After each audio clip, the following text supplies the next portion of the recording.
भारत की लड़कियों को कैसे फंसाया जाए, हिंदू लड़कियों को लव जिहाद में। तो पीके जैसी मूवी बना बना के बॉलीवुड ने भारत की लड़कियों को लव जिहाद के जाल में फंसा दिया। उस पिक्चर में एक हिंदू लड़की, एक मुसलमान जो कि पाकिस्तानी है, उस पाकिस्तानी मुसलमान से प्यार करती है कि नहीं? बोलो हाँ। तो पिक्चर बनाने का उद्देश्य क्या था कि बच्चों को शंकर जी से दूर कर देना, धर्म को, भगवान शिव को उसमें दौड़ा दौड़ा के परेशान किया गया, ये शिव का अपमान कराया और आखिरी में मैसेज क्या दे दिया कि मुसलमानों से प्यार देखो। इस तरह का है।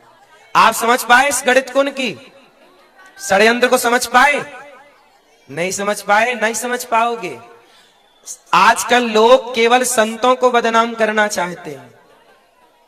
जो संत आपके लिए सवेरे, आज देखिए बहुत लोग अभी सो रहे होंगे, सुबह के 7 बज रहे हैं, अभी लोग सो रहे होंगे, तब पूज्य महाराज जी देश के लिए यहां आकर सुबह सुबह बैठे हैं कि चलो भैया हम देश की आवाज बनते हैं, हम देश को संगठित करते हैं, युवाओं को जगाते हैं, षड्यंत्रों के खिलाफ बच्चों के ऊपर हो रहे इस षड्यंत्र का कोई प्रभाव ना पड़े, उसके खिलाफ सजगता से हम आवाज उठाते हैं और बच्चों तक अपनी बात पहुंचाते हैं। इसके लिए ये चल रहे हैं।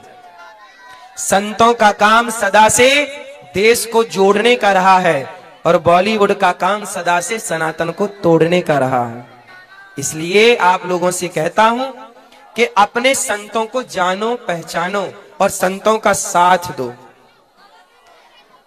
आप सब लोग सनातन यात्रा में चल रहे हैं।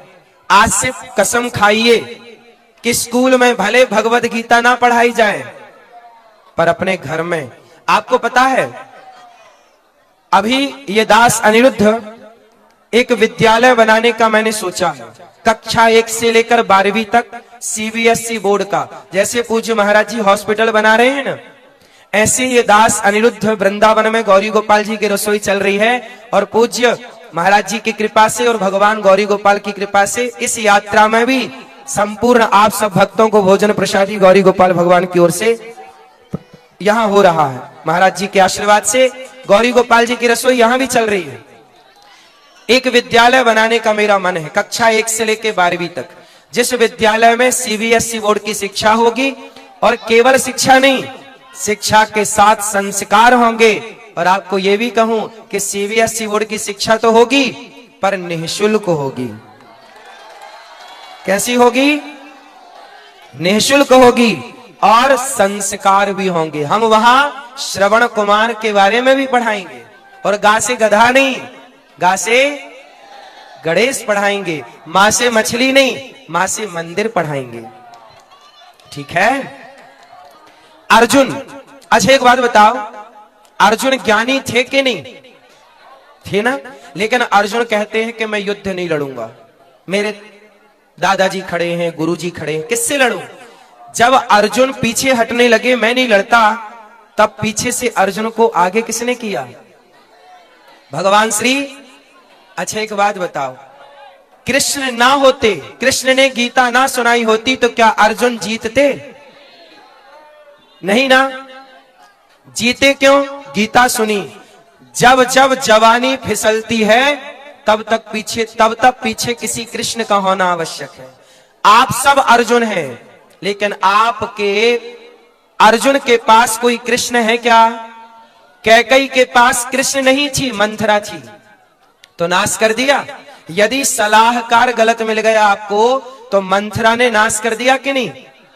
कैकेयी की सलाहकार बन गई मंथरा, दुर्योधन के सलाहकार बन गई शकुनी और अर्जुन ने सलाह ली भगवान श्री कृष्ण से। जिसका सलाहकार जितना बढ़िया होगा वो व्यक्ति उतने आगे जाएगा। इसलिए आप सब अर्जुन हैं और आप सबको एक कृष्ण की जरूरत है, अर्थात मार्गदर्शक की। और वो मार्गदर्शक कौन? पूज्य महाराज जी आपके मार्गदर्शक हैं, संत आपके मार्गदर्शक हैं। अच्छा एक बात बताओ, संत हमारे देश के मार्गदर्शक हैं या नहीं? आज भी जब आप लड़खड़ाते हो तो संत लोग पॉजिटिविटी से भरते हैं कि नहीं? आपको पता है हमारे देश के पूर्व राष्ट्रपति अब्दुल कलाम जी मुसलमान थे, लेकिन उनका सपोर्ट किसी एक हिंदू संत ने किया था। ये कहानी पता है आपको? 2 मिनट की है, सुना दूं। जब जब अर्जुन भटका और संत मिले, संतों ने उन्हें रास्ता दिखाया। इसी दिल्ली में आज से बहुत वर्ष पहले अब्दुल कलाम जी आए थे इंटरव्यू देने। उन्हें बनना था पायलट। अब्दुल कलाम जी का सपना क्या था? पायलट बनने का। और यहां इंटरव्यू देने आए, फेल हो गए, पायलट नहीं बन पाए। उन्होंने सोचा कि चलो आत्महत्या कर लेते हैं, क्योंकि सपना पूरा नहीं हुआ। तो वो चले गए हरिद्वार के और ऊपर। तो वहां पर ना वो तलाश रहे थे कहां से छलांग मारूं गंगा जी में, मरने का। चलो मर जाते हैं। शाम का टाइम था, एक संत जी वहां से गुजरे।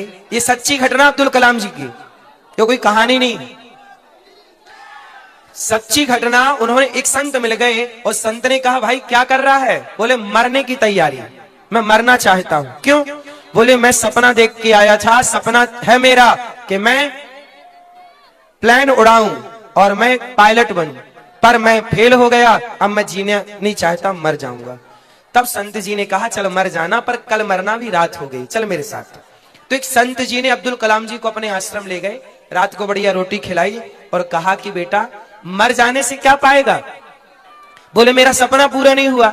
तब संत जी ने कहा कि भगवान तुझे और बड़ा देना चाहते हैं, इसलिए छोटा नहीं दिया। तू ये बनना चाहता था ना पायलट, पर भगवान तुझे बड़ा, तू और प्रयास कर, मेहनत कर, शायद भगवान तुझे तेरे लिए बड़ी प्लानिंग कर रहे हो। मोटिवेट किया कि नहीं? और मोटिवेट करके उन्हें विदा कर दिया, किराया दिया, वो अपने घर गए, वहां पढ़ाई की और वो भारत के सबसे बड़े वैज्ञानिकों में एक वैज्ञानिक हुए और सफल राष्ट्रपति भारत के बने अब्दुल कलाम जी। याद रखिएगा, हम सनातनी किसी मुसलमान को भी गलत शिक्षा नहीं देते, हम मुसलमान को भी सही शिक्षा देकर भारत का सबसे बड़ा वैज्ञानिक बना देते हैं। ये सनातन है। हम सनातनी सर्वे भवन्तु सुखिनः सर्वे सन्तु। हम ये नहीं बोलते कि मुसलमान का बच्चा है तो हम इसे गलत रास्ता बताएंगे, नहीं। हमारी शरण में मामेकम शरणम व्रज, भगवान कहते हैं सनातन की शरण में जो आएगा, सनातनी उसे अपने से भी श्रेष्ठ बनाने का प्रयास करेगा। संत लोग, चाणक्य ने चंद्रगुप्त को अपने से भी ऊंचा बना दिया कि नहीं? सम्राट बना दिया। बोलो हाँ। हमारे देश का संत आपको अपने से भी ऊपर ले जाना चाहता, अपने से भी बड़ा बनाना चाहता है। जब हनुमान जी राम की शरण में आए तो हनुमान जी को राम जी ने अपने से भी बड़ा बना दिया कि नहीं? जितने मंदिर इस देश में राम जी के हैं, उससे ज्यादा मंदिर हनुमान जी के हैं। राम जी की शरण में आए। अच्छा बताओ, विभीषण को लात मार के रावण ने निकाल दिया, लेकिन जब राम की शरण में आए तो लात खाने वाले विभीषण को लंका का राजा बना दिया कि नहीं? इसलिए मामेकम शरणम व्रज, भगवान कहते तू मेरी शरण में तो आ, मैं तेरा कल्याण ना करूं तो कहना, पर तू आता ही नहीं। संतों की, अब देखो बॉलीवुड की शरण में जाओगे तो वो आपको गुटखा खाना सिखा देंगे, दाने दाने में केसर का दम। बॉलीवुड की शरण में जाओगे तो शराब पीना सिखा देंगे, मुझे पीने का शौक नहीं, पीता हूं गम भुलाने को। बॉलीवुड की शरण में जाओगे शराबी बन जाओगे और गुटखा खाने वाले बन जाओगे, पर संतों की शरण में आओगे पक्के सच्चे सनातनी बन जाओगे और इस देश के काम आओगे। आराम से आराम से आराम से बेटा, गिरना मत, आराम से गिरना मत। बात समझ में आई? तो आज से तिलक लगाओगे, बच्चों को गीता पढ़ाओगे। हम एक स्कूल बनाना चाहते हैं जहां बच्चों को गीता भी हो, रामायण भी हो, सीबीएसई बोर्ड की सारी शिक्षा नीतियां हो, सब सिलेबस हो, पर सनातन का भी एक अपना सिलेबस होना चाहिए। सनातनियों के लिए, मुसलमानों के लिए मदरसों में उनका अपना सिलेबस है कि नहीं है? उनके बारे में बताया जा रहा, हमें कोई आपत्ति नहीं। ईसाई लोग ईसाइयत पढ़ा रहे हैं, हमें कोई दिक्कत नहीं।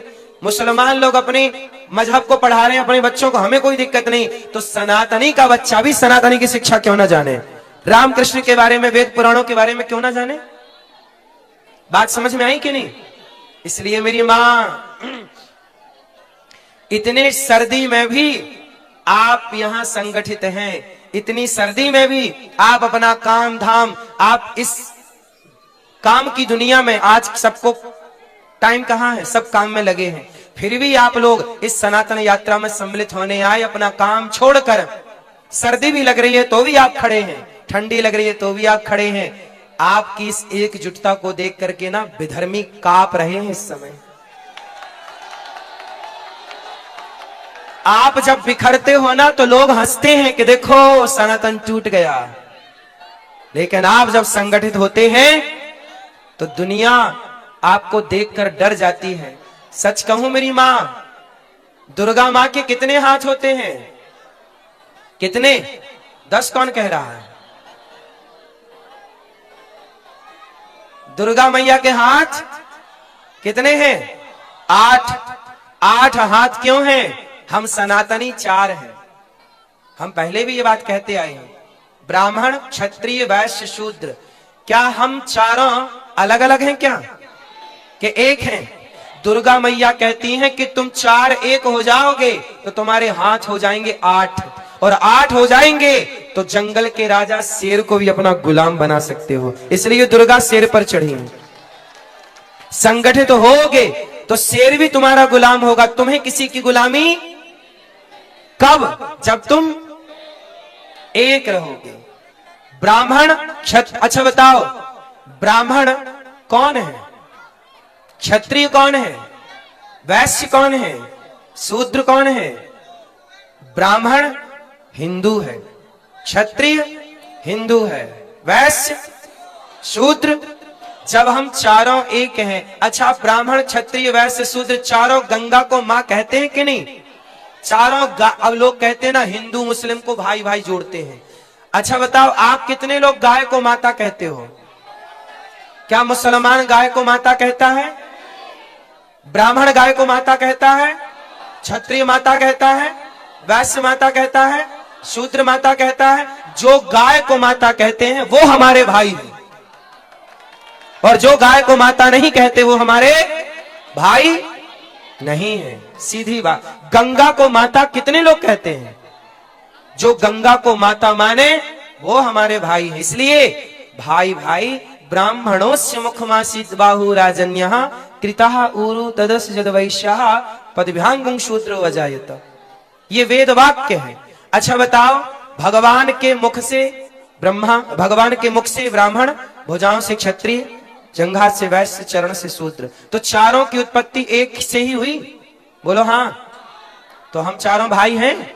कितने लोग मानते हैं हम चारों भाई हैं? लड़ाई करोगे? आपस में फूट डालोगे?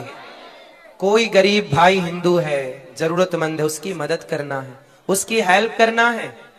देखो ये दास अनिरुद्ध और पूज्य महाराज जी हमारे सनातनी इस यात्रा में भूखे ना रहे, इसलिए गौरी गोपाल भगवान ने दास अनिरुद्ध को प्रेरणा दी, महाराज जी ने आशीर्वाद दिया।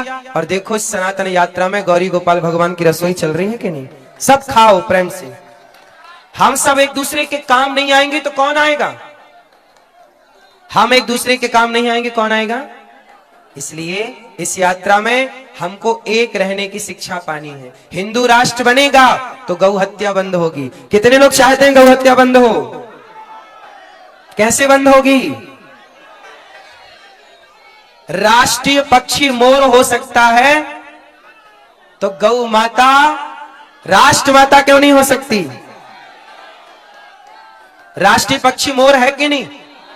जब पक्षी मोर राष्ट्रीय पक्षी हो सकता है तो गाय राष्ट्रीय माता क्यों नहीं हो सकती भाई? हमारी अपनी गाय में आस्था है। अच्छा सुनो, अभी कुछ दिन पहले कंट्रोवर्सी हुई थी ना। अच्छा सुनो, हमारे देश में कानून बना समलैंगिकता। सुना आप लोगों ने? समलैंगिकता का मतलब है कि लड़के लड़के ब्याह कर ले, लड़की लड़की ब्याह कर ले। आजकल ये कानून बन गया है।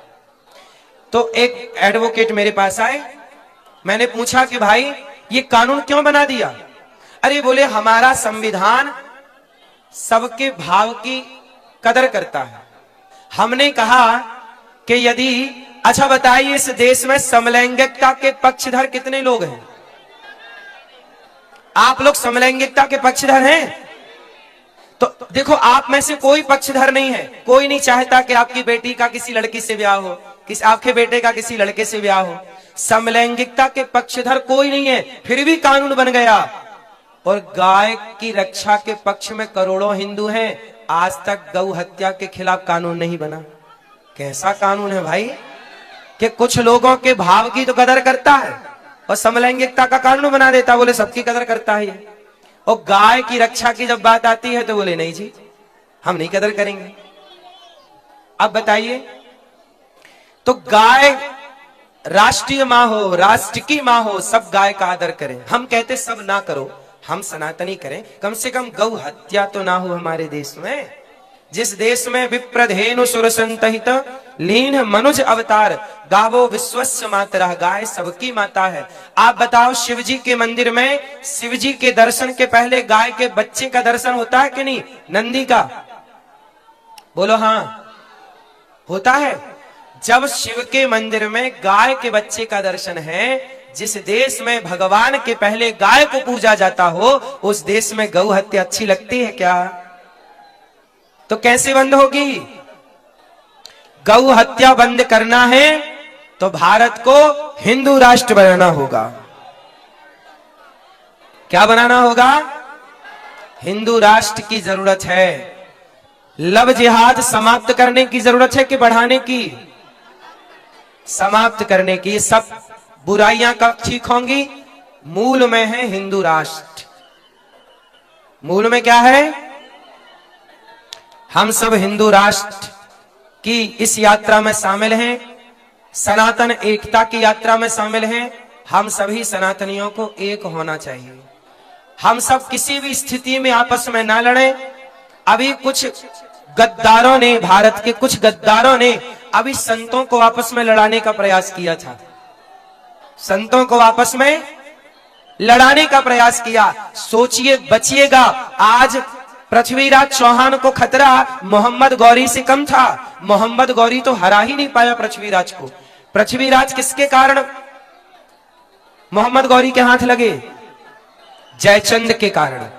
बात समझ में आई? कई बार मोहम्मद गौरी को पृथ्वीराज ने हराया, लेकिन जब अपनों ने गद्दारी की तो पृथ्वीराज की आंखें फूट गई। जरा सोचिएगा, अपनों ने गद्दारी ना की होती तो क्या संयोगता को जिंदा जलना पड़ता इसी दिल्ली में? इसलिए आप सबसे मेरी प्रार्थना है कि किसी भी परिस्थिति में ऐसे जयचंदों की बातों में ना आइए और संत लोग आपस में, हम संत भी, आप भी, हम सब सनातनी मिलजुल के रहें। हमारे बीच में कोई आता है और हम सबको लड़ा के चला जाता है। किसी भी परिस्थिति में हम सबको एक रहना है। ये उंगलियां कितनी हैं? पर ये क्या है? ये मुठिका है। मुठिका एक महाकपि हनी। ऐसे मारोगे ना चोट कम लगेगी, और ऐसे मारोगे तो दांत ही टूट जाएंगे। तो ऐसे बिखर के रहोगे ना ताकत कम हो जाएगी, और ऐसे रहोगे तो ताकत बढ़ जाएगी। ताकत को बढ़ाना है तो ऐसे रहो। कैसे रहोगे? बनाओ मुठिका। हनुमान जी गए और मुठिका एक महाकपि हनी। हनुमान जी लंका गए ना, एक राक्षसी ने रास्ता रोक लिया। रुक, मोर आहार जहां लगी चोरा, रुक जा।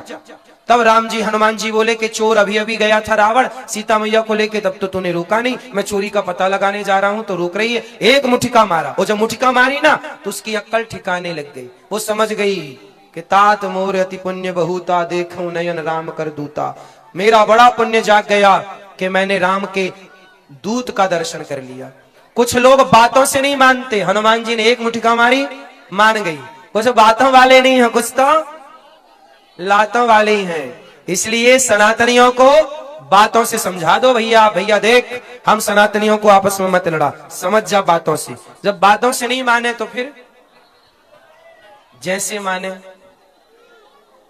बात समझ में आ रही है? तो आप लोग अब यहां से यात्रा में अच्छा लग रहा है ना? कोई कमी तो नहीं है? कोई दिक्कत तो नहीं हो रही है? कोई दिक्कत नहीं। आप लोगों की अपनी क्या डिमांड है? क्या चाहते हो? क्या चाहते हो? भारत क्या हो? भारत क्या हो? हिंदू राष्ट्र हो। हम पूज्य महाराज जी को साधुवाद देंगे, पूज्य श्री धीरेन्द्र कृष्ण शास्त्री जी को, पूज्य बागेश्वर धाम पीठाधीश्वर पूज्य महाराज जी को, कि आपने इस देश में एक नई क्रांति ला करके खड़ी कर दी है। इसलिए पूज्य बागेश्वर धाम सरकार ये क्रांतिकारी संत हैं। ये कौन से संत हैं? ये क्रांति, ऐसी क्रांतियों से ही इस देश में जब मुगलों के खिलाफ, अंग्रेजों के खिलाफ हमारे देश के क्रांतिकारियों ने आवाज लगाई तो ऐसी ही शुरुआत थी। हमारे देश में पहले भी क्रांतिकारी थे जिनसे आजादी मिली। आज भी हम सब